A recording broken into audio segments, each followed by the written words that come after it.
Assalamu alaikum, chers amis fidèles téléspectateurs, vous qui nous regardez à travers la Sen 24 TV, ñu ngi leen di nuyu bu baax di leen ziar di leen jox seen wàccuwaay di leen ñaanal jàmm di bari di ko sàkku ci yéen di leen dalal ci jàmm ci li nga xamante ne moo di votre télévision leader, la télévision des grands événements et programmes, télévision bi nga xamante ne il est toujours au rendez-vous de la Sen 24 TV di nuyu bu baax rek kilifa diine yi kilifa aada yi kilifa politique yi yéen ñu seetaan à travers la Sen 24 TV waaye fàttewuñu benn yoon ñu tëdd ci lalu hôpital yi yal na yàlla fëgg seen bopp delloo leen seen njaboot waaye ñi nga xamante ne aussi caabi da leen a wan ginnaaw ngeen xam ne rek vous n'êtes pas du tout au marge de la société yéen tam ñu ngi leen ni nuyu bu baax à travers la Sen 24 TV waaye nag di leen dal jàmm ci li nga xamante ne moo di votre émission natale l'émission bi nga xamante ne mooy décrypter les faits marquants de notre société waaye nag émission bi nga xamante ne on va parler de débat de découverte mais aussi d'information et de ce fait tey nag ñu dalaloon ñi nga xamante ne mu ñooy waa CRFPE du centre de formation maître élève bi nga xamante ne dañuy wàcc li nga xamante ne mooy seen 96 heures macha allah donc tey nag dañoo fas yéene def nataalu rek waa CRFPE et de ce fait ñu ànd seeg nag les responsables de l'amicale dalal ki nga xamante ne moo di Fatima Sow et son président xam naa nag damay jiitu rek ci Fatima maa ngi lay nuyu bu baax. di la ziar bu baax Ngoné. di am mbégte bu baax a baax ci invitation bi di nuyu waa Sen 24 TV.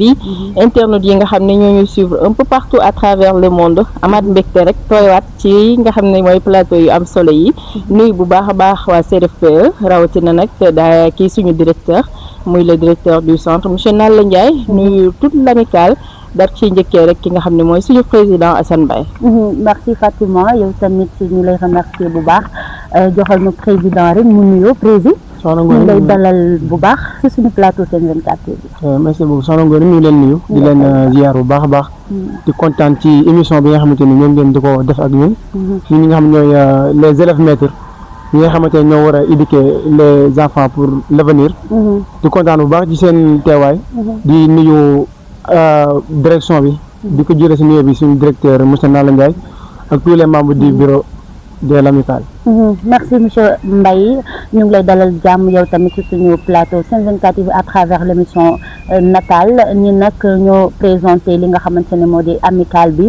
ak waaj bi ñuy waaj pour àggale li nga xamante ne moo di seen 96 heures yi alors ñu commencer par vous rek monsieur Mbaye nga fas yéene présenté wu en même temps présenté ñu li nga xamante ne moo di l'amicale des maîtres et élèves de Thiès ak seen ambition. pour loolu man la Assane Mbaye président amicale bu Thiès. les élèves maîtres de Thiès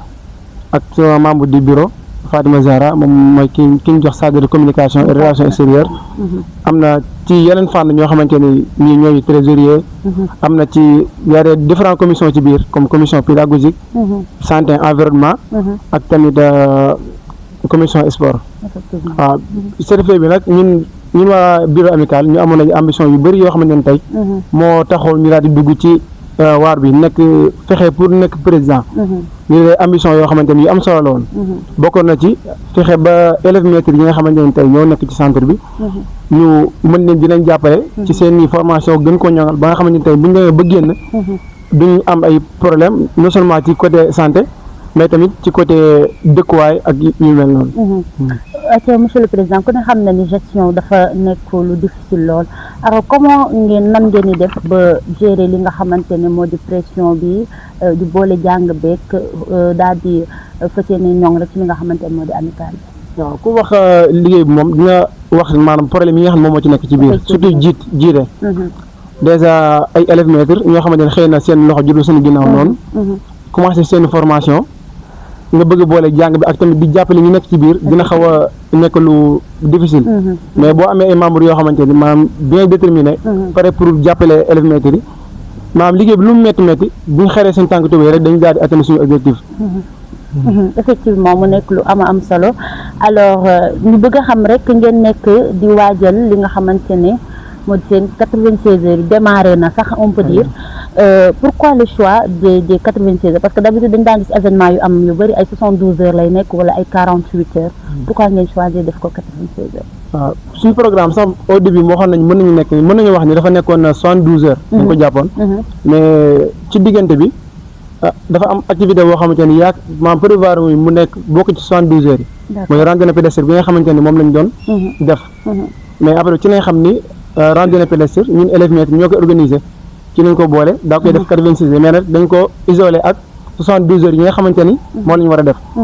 96 heures premier journée moo nekkoon samedi passé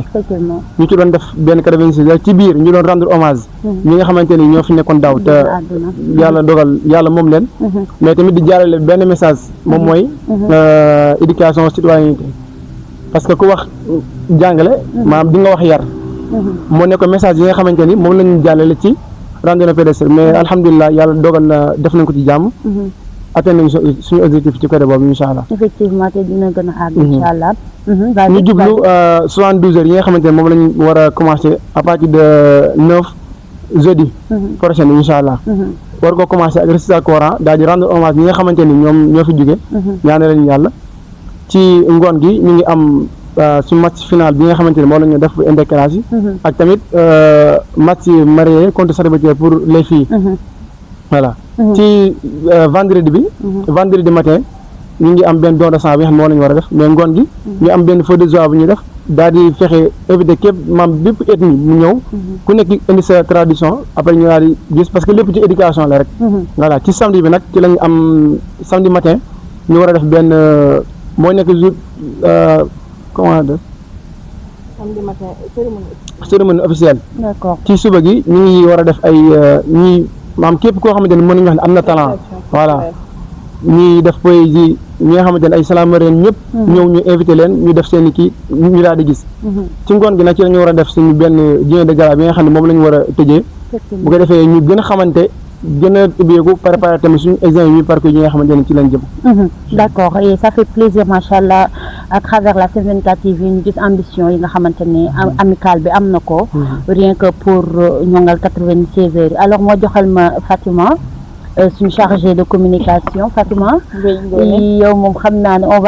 va vous laisser vous présenter ndax ñëpp xam nañ Fatima déjà moo chargé communication ci amicale bi alors lan ngeen ci mën a wax. voilà donc Ngoné di la jaajëfal bu baax a baax ci question yu am solo yi di wax ne rek comme ni ko suñu président tënkee amicale des élèves maîtres du CRFPE de Thiès li ko tax a jóg muy le bien-être des élèves maîtres ci loolu la ñuy dox de loolu waraloon ñu créé ko depuis le début de notre formation am na fi ay jéego yu am solo yoo xam ne nag amicale bi jot na ko fi def donc comme ni nga ko waxee c'est énorme beaucoup de membres on est 30 membres dans le bureau de l'amicale donc di piloter ku ci nekk rek ca pàcc ba nga féete nga ciy def liggéey bu am solo loolu mooy waral résultat yu palpable yu positif yi ñuy gis ñu mën ko gis donc c'est un travail d'équipe boo xam ne ñoo ngi koy def boo xoolee ci bien-être boobu bu problème bourse amee parce que on a vu des retards récurrents de bourse fii ci CRFPE bu Thiès mais à chaque fois amicale bi moom mooy jug sol daalam da ciy def ay jéego yu am solo ba nga xamante ni nii élèves maîtres yi dinañ mën a nekk dans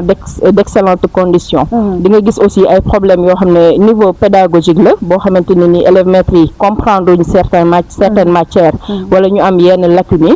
amicale bi aussi moom mooy jug daal di defaat ay efforts teg ay jéego ba nga xamante ne nii ñu mën a remédier à tout ça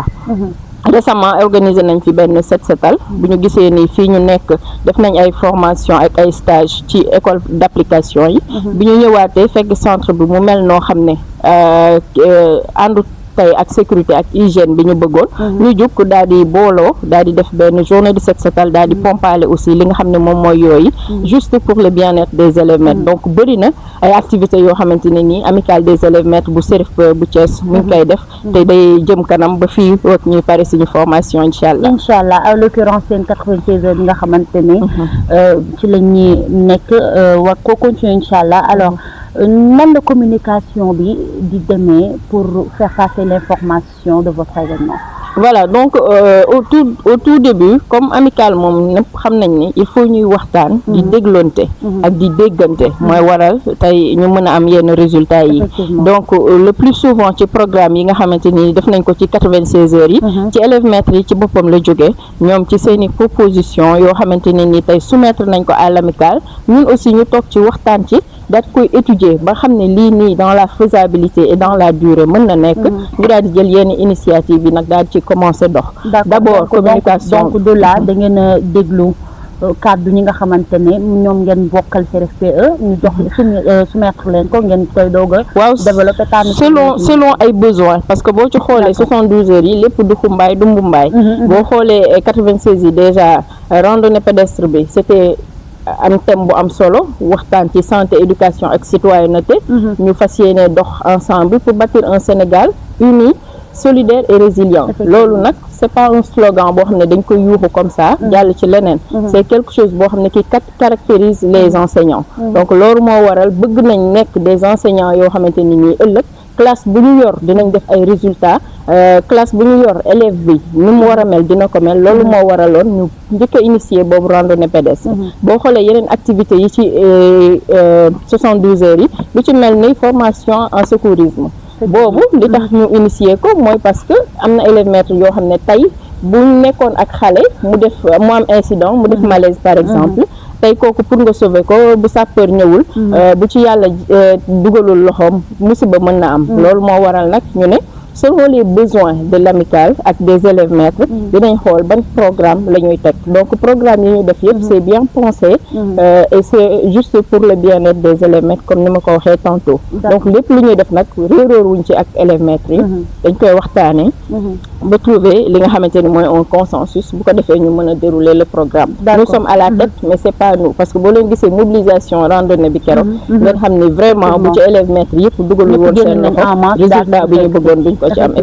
effectivement alors gis nañ aussi ci seen programme yi ngeen intégré ci li nga xamante ni mooy don de sang donc pourquoi ce choix parce que actuellement gis nañ ni banque de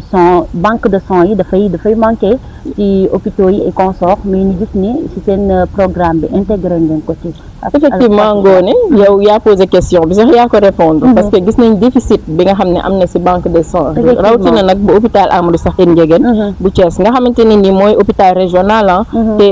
hôpital boo xam ne carrefour la parce que région voisine yi ñu wër yu ci ëpp donc seen maladie fi lañ koy transférer du coup loolu moo waral comme on est assez nombreux macha allah te li ci ëpp ay jeunes lañ mën naa ne sax ñun ñëpp ay jeunes lañ parce que ki ci mag 33 ans la am on s'est dit que nag fii dañ fiy dajaloo pour nag ngir daal di marquer suñu empreinte nag de manière positive mooy duñ fi def loo xam ne dinañ ñu ci xeeb wala buñ ñu gisee dinañ ne càmbay déedéet dañuy def loo xamante ne nii dinañ ne dans 5-10 ans amicale élève maître CRFPE 13e génération biñ fi nekkee defoon nañ don de sang bu am solo daal di may banque de sang bi ay poche de sang yoo xamante ne nii sauvé nañ ci ay vie te loolu moo war a gën a mën a tax looloo gën a tax ñu daal di jël initiative boobu. Effectivement et aussi en matière de communication bonne stratégie nga mettre en place pour mën a regrouper les maîtres les élèves ak le public. Voilà pour les stratégies d'abord c'est de bouche à oreille porte à porte. On a d'abord dans un premier temps bi ñu décliner le programme on a fait le tour des classes daal di dem dans chaque classe interrompre sax les cours pour que le message puisse passer donc devant les élèves maîtres on a expliqué le programme de fond en comble et aussi répondu à leurs questions yi nga xamante ne ni ñoom posé nañ ñu ko donc après par la suite on a un groupe WhatsApp qui regroupe tous les élèves maîtres du CRFPE de Thiès donc foofu aussi dina fa am ay échanges ak ay sollicitations yoo xam ne bu ko élèves maîtres yi amee wala quelques inquiétudes dañu koy soumettre bu ko defee ñu apporter leen ci ay réponses au-delà de ça itam commencé nañu def communication via les médias bu ko defee ñoom aussi ñu gis ci seen bopp donc ñëpp xam nañ ni les médias sont le 4e pouvoir voilà donc moo tax ñu ne pourquoi pas aussi ñu def le tour de certains médias yoo xamante ne ñu ngi fii à Thiès pour mieux véhiculer li nga xam ne mooy suñuy information aca kon xam naa da nga may joxal prévis rek incha allah aca prévis ñu gis ni nag delluwaat tuuti ci randonnée pédestre bi nga xamante ne def ngeen ko en guise de première activité ñu gis réussite bi nga xamante ne am na ko bu baax a baax waaye thème biñ ci jëloon mu di éducation santé et citoyenneté alors pourquoi choix thème boobu waaw thème boobu li taxoon ñu choisir ko premièrement éducation parce que boo xoolee ñun ay futurs enseignants lañ ñoo war a te bu ñu waxee réew bu avancé mën nañu wax ne ay ndawam ñoo ko avancé mais tamit ci jàng lay tegu moo tax ñu noonu pourquoi pas ñu daal tànn éducation ndax li mu làmb dafa bëri thème bi bu ñu ko jàllale ñu ngi ko war a jàllale développé ni ñu ko war a développé te jàpp naa ne sax jàll na dina nekk loo xamante lu am impact lay nekk ci peuple bi. beneen bi ak santé parce que mën naa wax ni lépp loo xam ne da nga koo bëgg a def ngir jëmal ko bu ci santé nekkul rek. mën naa wax ni du antu. c'est pour cela que ñu daal di tànn éducation citoyenneté ak tamit santé daa ko ciy boole. beneen mooy citoyenneté dafa mel ni. yaakaar naa ni maam képp koo xamante ni yaa ngi nekk di dund ci Sénégal wala fépp foo mënti nekk. xëy na am na ay droit yoo fa am. mais tamit am na ay àq yoo xamante ni war nga ko sàmmonte ak ña nga nekkal ak ña ngay dundal. te pour cela que tamit ñu daal di jël thème boobu boole ko ci. waxtaan ak ñi nga xamante ni tamit ñooy élèves maîtres ci loolu. pour que heure bu ñu demee ba génn ci suñu formation. mën na tamit gindi askan wi waaye mën leen di jàppale tamit ci seen i droit ak tamit seen i devoir.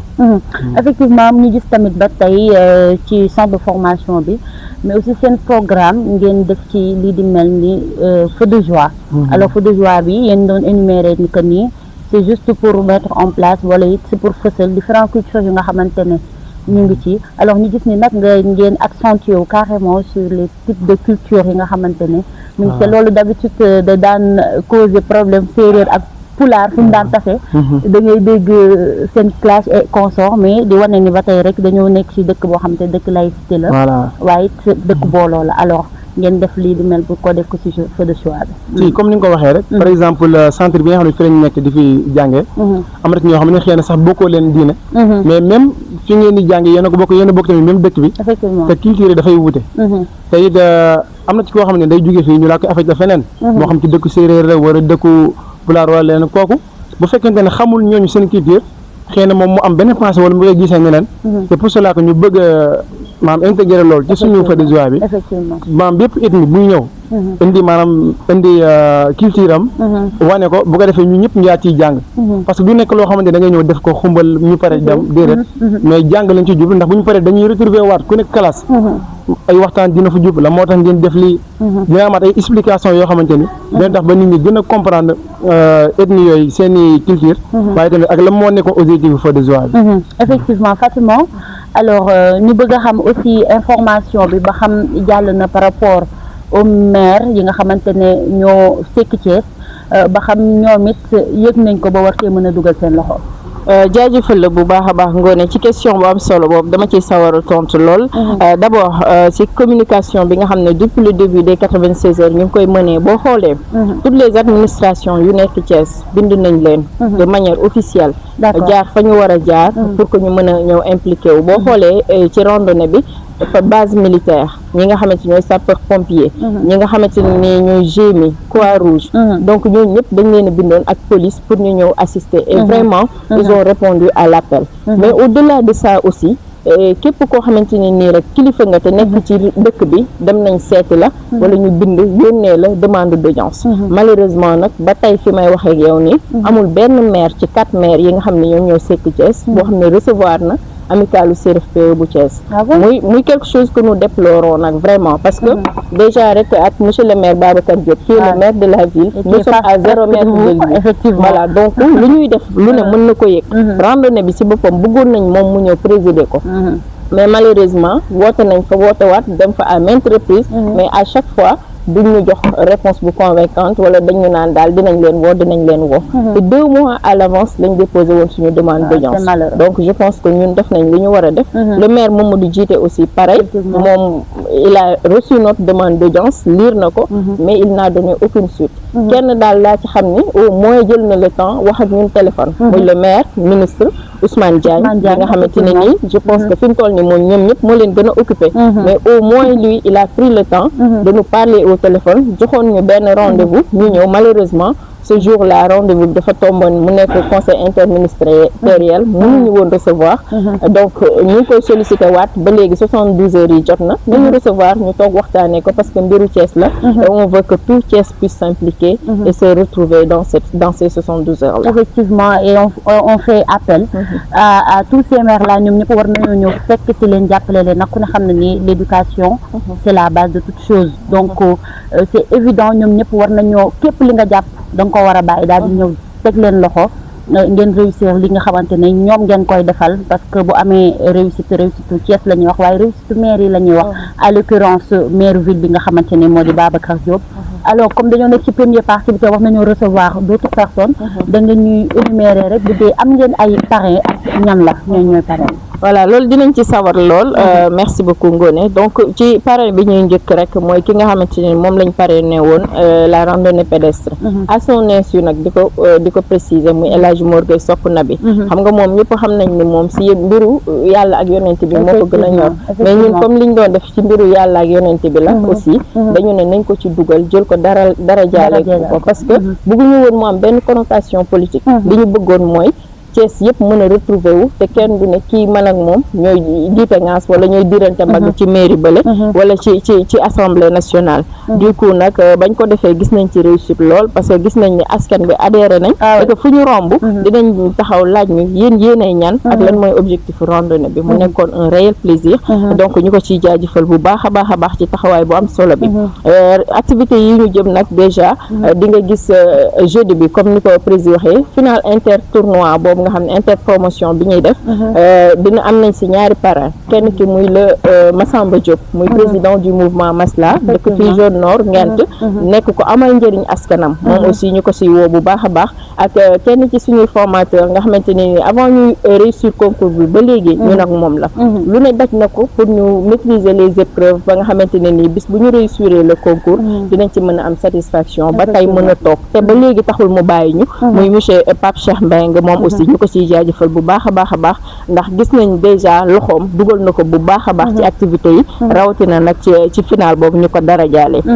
su ñu demee le vendredi ñuy commencé ak li nga xam ne mooy le don de sang ñu parrainé ko ki nga xam ne nag mooy le président du parti 2AP Siggi muy Abdoulaye Dieye moom aussi moom lañ ko parrainé donc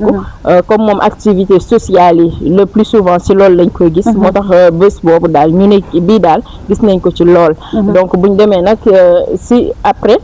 samedi bi dina am benn remise de fourniture boo xamante ni dinañ ko def pour école d'application yi nga xam ne jaar nañ fa parce que nag maître d'application yooyu ñoom ñoo ñu doon jàngal la pratique fi ñu toog nii théorie lañ ñuy jàngal boo bëggee jàngale nii ngay def nii ngay mais ñee ñoo ñuy won nan la ñuy jàngalee bàyyi ñoog seeni élèves jox ñu cré nañu dem leen tableau ngeen jàngal élèves yi donc ñooñu aussi amuñu seen fay looloo waral nag ñu tànn ci école yooyu chaque école muy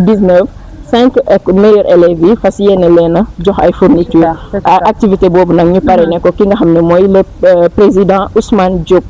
moom aussi mu nekk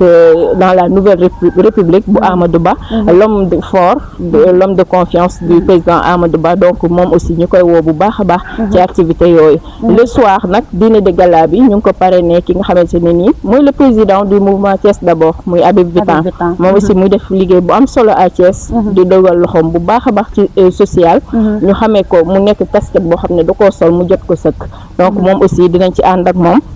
avec tous les élèves maîtres avec toute l'administration vraiment ñu kafoore aussi gën a xamante ndax Thiès dong moo ñu ñor te Thiès sera au rendez-vous inchallah Thiès sera au rendez-vous xam naa Fatima ñu bàyyi la rek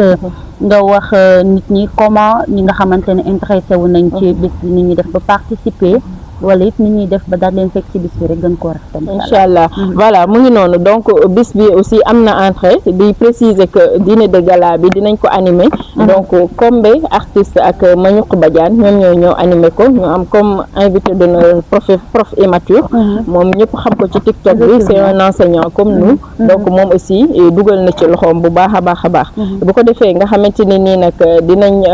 def entrée 5 000 francs VIP 10 000 pour ceux qui sont intéressés mën nañ rapproché wu voilà aux côtés de nos trésoriers dinañ dugal numéro bi bu ko defee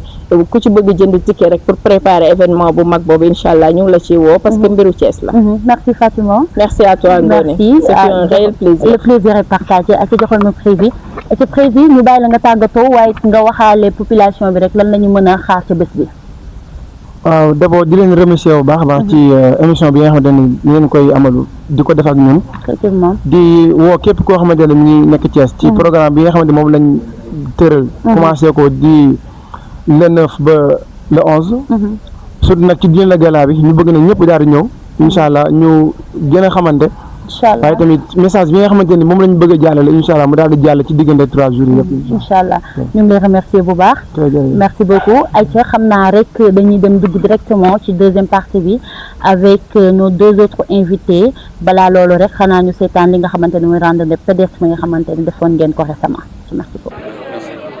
D'accord, c'est Gandandir, je suis élève maître au niveau du CRFP de Thiès à la 13e génération. Gandandir, élève maître au niveau du CRFP de Thiès, 13e génération, par ailleurs le vice-président de l'amicale des élèves maîtres de Thiès. Voilà, donc cette année nous avons initié les 96 heures de l'amicale du CRFP de Thiès. Ces 96 heures qui entrent dans le cadre des cours, si on peut le dire ainsi, parce que quand on parle de cours, quand on parle de formation, on parle aussi des cours théoriques que nous dispensent nos vaillants inspecteurs, mais aussi des activités extrascolaires que nous devons faire afin de pouvoir sensibiliser, de se former et de pouvoir se préparer à la mission qui nous sera assignée. Donc ces 96 heures, donc, dans ce cas, c'est pour cela aujourd'hui, le 4 juillet, on a commencé par cette randonnée pédestre et les 96 heures vont se poursuivre les jeudi 9, vendredi 10 et samedi 11 juillet prochain, Inch'Allah. Voilà, ce qui sera au menu, c'est que pour le jeudi, en plus de cette randonnée qui est organisée aujourd'hui, donc le jeudi, nous aurons une séance donc, de récital de Coran pour rendre hommage à nos prédécesseurs donc, qui nous ont devancés, à savoir notre doyen El Hadj Malick Touré et aussi Julie Faye, donc, qui nous ont devancés, qui étaient là l'année dernière avec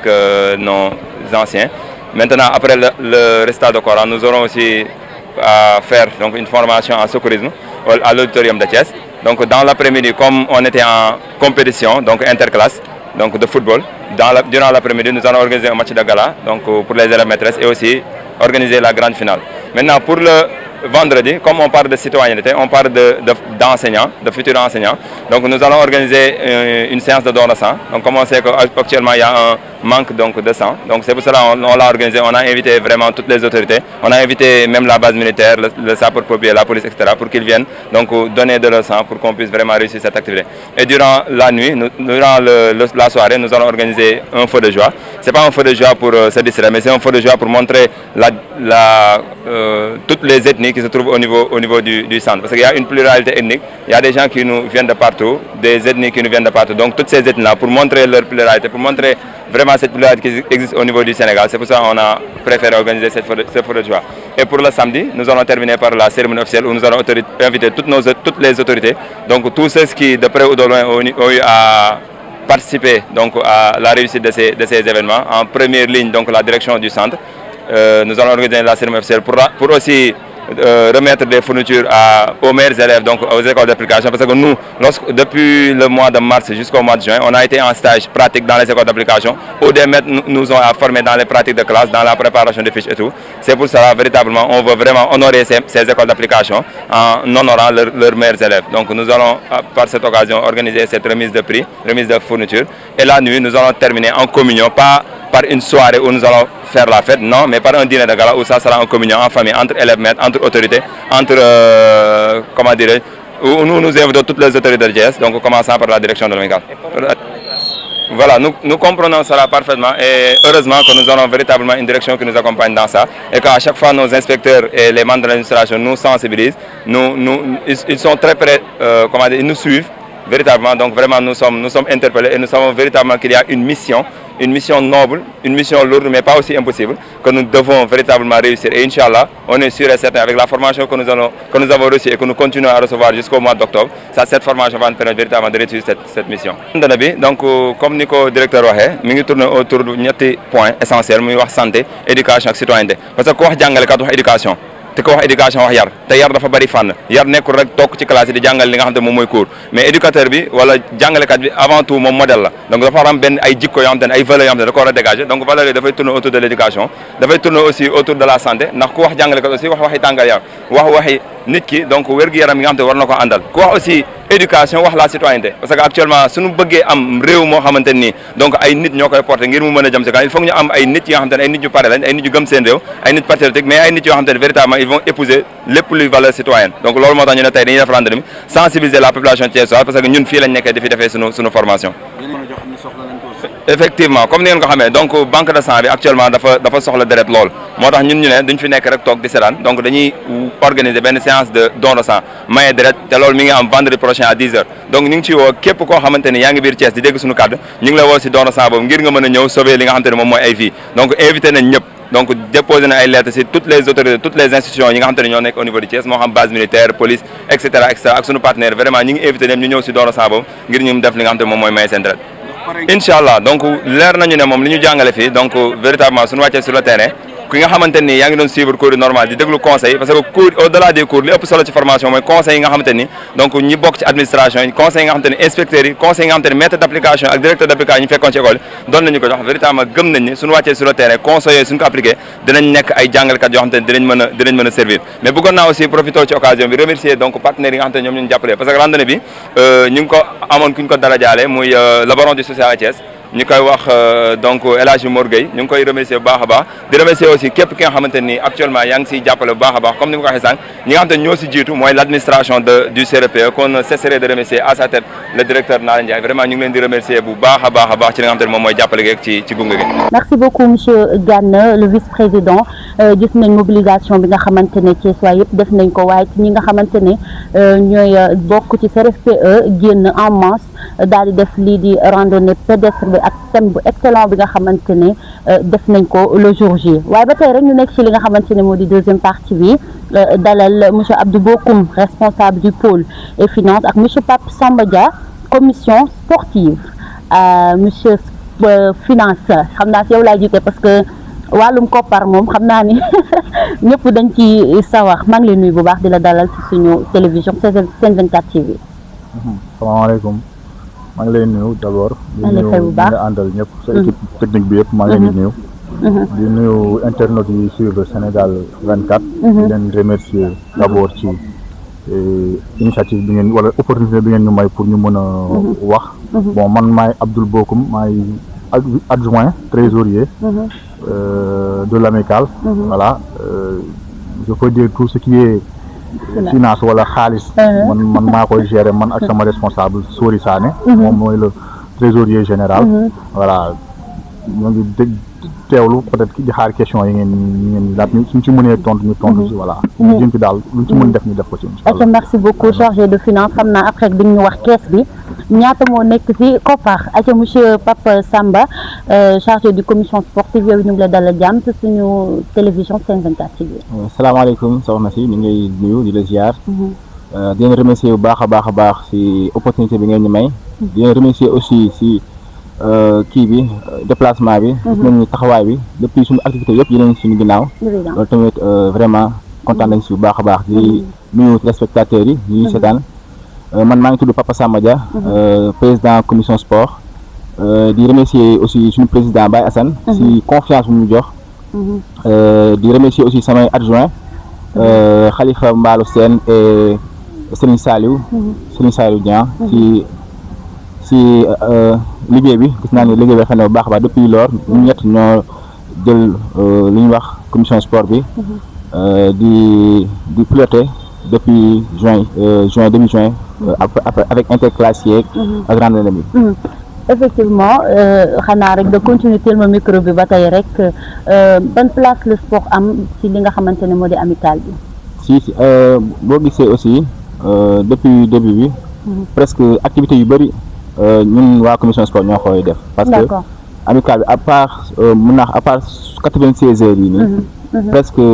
activité phare bi interclasse la woon. d'accord interclasse mu ngi commencé début juin parce que fii am nañ fi 8 classes. 3 classes yoo xamante ne ay arabisants lañ. ak 4 classes français. yoo xam ne ay français lañ ak classe anglais man fa laa nekk. donc di remercier aussi profité waale si di remercier sunu censeur lycée Malick Sy bi parce que depuis début compétition ba fa la ñu footballé suñu match yi. vraiment kontaan nañ si bu baax a baax. donc comme ni may wax rek depuis début bi presque sport bi moo nekkoon activité amicale bi. waaw ak interclasse yi def nañ ko ci jàmm ba instant ñu ci final yi di remercier classe yi ci seen fair play ak seen esprit d'équipe parce que depuis bu affaire yi egsi fii ñoom tamit ci lañ. effectivement ñu nekk ba tey ci li nga xamante ne moo di seen 96 heures yi ñuy nekk en cours di dem alors est-ce que mën nga ñoo wax sport bi. yan activité wala yan discipline ngeen ci nar a proposé ci 96 heures incha allah. ci 96 heures yi boo xoolee ñun sport bi mu presque moo ko tijji parce que randonnée bi. d'accord moom lañ def samedi passé. ci jàmm. vraiment gis nañ élèves maîtres yi génn nañ di remercier aussi suñu partenaires yi ci accompagner. Après boo duggee ci 72 heures yi. première journée bi fa la sport bi fa la fa ñu def suñu final bi. mooy jeudi bi la soirée incha allah. final bi la mooy F3 contre F4. ba pare aussi am na match de gala bu opposé les femmes célibataires ak les femmes mariées. boo xoolee bon loolu moo nekkoon activité yoo xam te ni commission sport moom la am ci 72 heures. ayca joxal ma rek borom wàllum koppar gi moom xam naa damay sawar di waxtaan ak moom ndax koppar moom yaakaar naa ñëpp ko bëgg du l'origine nga daal di am li nga xamante ne moo di gestion bi alors nga nekk nag koo xamante ne yaa nekk ci gestion wàllum finance mi nan nga koy gérer nag ku ne xam na ni wàllum xaalis dafa nekk lu doy waar lool sax lu toll ni amical bi nga daal di nekk bokk ci nga xamante ne dañoo yor gestion bi nan ngay gérer pression boobu. Bon, d'abord damay wax un tout petit peu ci moyens de financement yi ñu am. parce que amical yi bu ñu ko taxawalee. initié 72 heures je peux dire bon 96 heures yi. boo ci génnee randonnée pédestre après 72 heures mooy des. bi ñu ko initié dañu waxtaan ci ñun membre du bureau yëpp ñu ne léegi nag bon comme initié nañ 72 heures. nañu xool les moyens yi ko def. bon moyens yi peut-être xalaat nañ dem ci ay autorités. dem nañ ci ay autorités sax. dem nañ ci ay partenaires pour wuti ay partenaires yoo xam ne dañ ciy jàpp financièrement. mais partenaire bu njëkk bi jàpp ci activités yoo xam ne peut-être. fas yéene nañ ko def 72 heures yi mooy élèves maîtres yi. franchement maa ngi leen di remercier ñoom ñëpp. voilà ñoom ñëpp ñu ngi leen di remercier parce que dañ leen waxoon élève maître bu nekk day cotiser 2000 francs. ñun ñi nga xam ne ñoo nekk membre amical bi ñoo bokk ci amical bi ñun dañuy cotiser ku nekk 5000 francs. mais cotisation 2000 francs yi wax dëgg yàlla gis nañ élèves maîtres yu bëri participé nañ ci ñu ci bëri participé nañ ci ñun aussi ñu nekk ci membre ci bureau bi aussi joxe nañ ci ñu 5000 administration bi aussi am na lu mu ci jàpp dem nañ ci yenn partenaires yi aussi am na lu ñu waxtaan ak ñoom am na ñu ci jox ñu ci jox kàddu que xëy na dinañ ñu jàppale en tout cas ñu ngi leen di tàllal loxo encore une fois autorité thiessois yëpp autorité thiessoise yi autant pour moi di tàllal loxo les partenaires qui sont à Thiès ñu jàppale ñu ci 72 heures yi parce que tamit je pense que li ñuy def pour ñun la d'abord mais aussi pour Thiès la parce que li ñuy def bu réussir c'est parce que Thiès moo réussir parce que si biir Thiès lañ koy defee kon maa ngi woote waat encore une fois les partenaires les autorités thiessoises ñu ñëw jàpp si bu baax a baax pour 72 heures yi mun a am réussite waaw aussi ñi may gën a remercier encore une fois mooy les élèves maîtres aussi si dîner de gala bi initié woon nañ aussi def ay ticket d'entrée élève maître bu nekk booy assister ci dîner de gala bi da ngay fay 2000 francs bu dee ci centre bi nga nekk bu dee nekkoo ci centre bi aussi da ngay fay 5000 francs pour mën a dugg ci dîner de gala bi mais gis nañ bi ñu ko annoncé ba léegi am na élèves maîtres yu bëri yoo xam ne affaire bi intéressé na leen te loolu bu ñu koy def c'est juste pour jàppale amical parce que ñun ñëpp benn lañ ñun ñu nekk ci amical bi ñoom ñoo tax ñu nekk fi seeni besoin moo tax ñu nekk fi pour ñoom lu leen neex moo tax ñu nekk fi si seeni cause kese la ñuy dox je pense que cotisation 2000 francs yi wane na ko parce que participer nañ massivement aussi dîner de gala bi aussi wax nañ leen que ticket yi dina leen ko jaay 2000 francs am na élèves maîtres yi commencé jënd te incha allah jàpp nañ ni élèves maîtres yu bëri dinañ participer dinañ jënd ticket ñu ñëw assister ci dîner de gala ñu def ci dîner de gala boo xam ne kenn mosu ko fi def Thiès incha allah te am naa ci yaakaar bu baax. mis à part les ñi nga xamante ne mooy maître élèves yi je pense que vous avez déjà commencé à démarcher pour les partenaires est-ce que retour bi ngeen ci am vous sentez que ni dina mën a ñoŋal li nga xamante ne moo di événement bi. effectivement dem nañ ci ay quelques autorités yu bëri dem nañ seeti leen. expliquer leen suñu programme wax leen suñu 72 heures yi wax leen tamit lu ñuy xaar ci ñoom lu ñu ci bëgg yëpp. bon am na ay partenaires aussi yoo xam ne dem nañ ci ñoom lu mel ni banque islamique franchement bi dem nañ fa def nañ seen participation ci randonnée bi. Société Générale aussi. banque Société Générale ñoom aussi je m'excuse ci publicité bi aussi c'est pas mais bon ñoom aussi ñu jàpp nañ ci randonnée bi aussi à travers madame Diouf gis nañ ñu participation ci randonnée bi am nañ tamit yenn autorités yoo xam ne franchement dem nañ seeti leen déglu nañ ñu waxtaanoo ak ñoom te yaakaar nañ ni incha allah dinañ ci participer lu mel ni Abdoulaye Dieye dem nañ ci moom gisante nañ moom waxtaan ak ñoom lu mel ni Habib Vitin dem nañ ci moom expliqué nañ ko suñu dîner de gala moom sax la ñu parrainé suñu dîner de gala bi te jàpp nañ ni incha allah xëy na moom aussi dina ci def parce que ak jox nañu kàddoom am lu ñu waxante ak moom te jàpp naa ne incha allah dina ci def lu mu ci mën yëpp pour affaire yi mën a réussir ak autorités yu bëri dem nañ ci ñoom dem nañ ci ay partenaires fii à Thiès dem gisante ak ñoom pour ñu mën a jàpp ci activité bi mu mën a am réussite totale incha allah. d'accord ak joxal ma monsieur Dia est-ce que mën nañu xam lii di sport lan la mën a renforcer ci yéen ñi nga xamante ni yéenay maître élèves yi. d'abord lu ñuy wax à chaque fois dañuy wax ni un esprit sain dans un corps sain. effectivement mais man su may gën a placer sport. par rapport ak enseignants yi mooy valeur yi ñuy jox. parce que day def loo xam te ni day permettre nga gérer stress. esprit de solidarité bi ak respect des règles yi yooyu dañ koy soxla ñun futur enseignants yi bu ñu demee àll ba. donc yooyu yëpp moo tax man. bu ma Baye Assane président sollicité j'ai été vraiment ravi pour jël lu ñu wax ni mooy commission sport bi parce que man moom ku ma xam ni man bëgg naa sport trop donc man moom ñun en tant que futur enseignant bon sport moom dafa loo xam te ni dafa am njëriñ si ñun waaw moo tax man j'ai été vraiment content boo Baye Assane dénkee lu ñuy wax waa commission sport. effectivement alors ban message rek ngay lancé maître élèves yi waaye képp ku nga xamante ni war naa ñëw ci bis boobee pour gën a fësal waaye pour gën a li nga xamante ne moo di bés bi gën a réussir incha allah. oui lu may daanelee mooy di invité sama chers collègues yi si final bi incha allah. parce que mu ngi am jeudi à partir de 16h. 16h muy F3 ak F4 ñooy football. mais aussi di wax yeneen classes yëpp mën nañoo ñëw parce que c'est la joie c'est la fête. ñun ñoo ko bokk. di remercier aussi sama parrain monsieur Pape Cheikh Meng moom laa parrainé final bi moom ak monsieur le président Massamba Diop di leen remercier bu baax a baax si taxawaay bi vraiment gis naa ni jàpp nañ si léegi di lancer waat rek élèves maîtres yi final bi final CRFP bi la du final F3 contre F4 CRFP bi yëpp la dañu ñëw ñu xumbal foo kafre après ñu am nañ suñu match de gala bi mooy marié contre célibataire yi ñu fubal ko si jàmm ak salaam incha allah. aca joxal ma monsieur Bokoum rek alors ñu bàyyiwaat la rek nga defaat appel bi une deuxième fois par rapport ak ñi nga xamante ne ñu ngi souhaité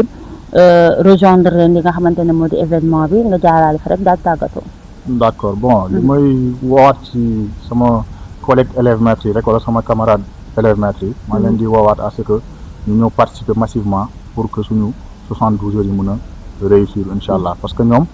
bu ñu réussir nekkul amical bi kese moo réussir mais centre bi yëpp ñoo réussir ñu woo aussi administration bi nekk ci centre bi ñu jàpp ci bu baax a baax pour affaire yi mën a réussir di woo aussi encore une fois les autorités thiessoises voilà j'insiste là-dessus parce que ñun Thiès lañ nekk te ñun moo ñu wut feneen partenaire bu dul ci ay autorités thiessoises loolu moo leen fi teg je pense que tey bu amee ay nit yoo xam ne dañu nekk ci dëkk bi di jàng am ay activités yoo xam ne dañ ko war a dérouler pour man autorités yi nekk Thiès dañ ci war a mën jàpp franchement dañ ci war a mën jàpp ñoo ngi woo monsieur le maire de la ville de Thiès monsieur Babacar Diop mu ñëw jàpp ci activité bi parce que nag boobu léegi ñu ngi démarché pour jéem a gisante ak moom pour wax ko suñu activité pour wax ko suñu soxla mais yàlla dogalagul ñu gis ko mais peut-être à travers interview bi wala à travers émission bi nii dina ko gis et dinañu recevoir ñu waxtaan ak moom li ñuy xaar wala lu ñu bëgg ci 72 heures bi parce que bëgg nañoo gisante ak moom ay Thiessois lañ moom Thiessois la te Thiessois yi la fi nekkal pour man ñun bu ñu soxlaa war nañu mën a recevoir war nañu mën a wax ak ñun war nañu mën a déglu ñu wax ko suñu soxla mu jàpp ci def ci lu mu ci mën pour ñu mën a am réussite voilà encore une fois maa ngi leen di woo yéen yëpp autorité Thiessois yi partenaires yi nekk biir Thiès yëpp ñu ñëw jàpp ci affaire yi am mën a am réussite incha allah te incha allah dina am réussite élèves maîtres yi incha allah ñëpp dinañ participer administration bi aussi dinañ participer alors merci beaucoup merci beaucoup monsieur Bokoum responsable pôle et finance merci beaucoup ki nga xamante ne moo di monsieur Dia nekk bokk ci li nga xamante ne moo di commission sportive alors joxal ma ko rek moom it waaw mu tàggatoo rek daal di woote waat rek incha allah pour bés bi juste di leen remercier si déplacement bi ak si initiative bi kontaan nañu baax a baax gis nañ ni waa Sen 24 depuis suñu programme yi yéen suñu ginnaaw vraiment sant na leen bu baax a baax di leen remercier si émission bi yi wax ni kontaan nañu baax a baax a baax merci jërëjëf. Merci à vous, merci chers fidèles téléspectateurs de la Sen 24 TV yéen ñi scotché woon duñu seetaan waaye nag ngeen gis ni ñi nga xamante ne ñooy responsable yi amical bi CRFPE yi nga xamante ne tey ñoo organisé seen 96 heures yi mu doon nag mbégte ak contentement parce que buñ gisee des jeunes yi nga xamante ne mënoon nañoo restreint tout simplement ni dañoo ñëw jàng jël suñu xam-xam pare dem war ko fournir à d'autres mais dañoo gis ni à travers seen jàng bi ñu ngi ci organiser des activités yoo xamante ne dinañ leen jëriñ waaye dina jëriñ képp ku nga xamante ne yaa ngi nekk fii di ut li nga xamante ne moo di xam-xam donc appel bi def nañ ko waaye ci ñun dañ koy defaat à travers la Sen 24 TV yéen ñëpp surtout à l'occurrence les maires de la ville de Thiès monsieur Babacar Diop yéen ñëpp ñu ngi leen di woo tàllal nañ leen loxo ngeen ñëw jàppale leen ñu daal di am réussite totale ci li nga xamante ne moo di événement bi di ñaan yàlla nag lépp luñ ci séntu rek ñu am ko ci ba mu sutu suñu njortu alors di leen remercier encore une fois bu baax a baax c'était votre émission natale di remercier ñu nekkoon ci régie bi Engine Ndiéguène Mame ADG maa ngi lay remercier bu baax Mouhamed yow it maa ngi lay remercier bu baax au passage et d'ici là portez-vous bien merci beaucoup.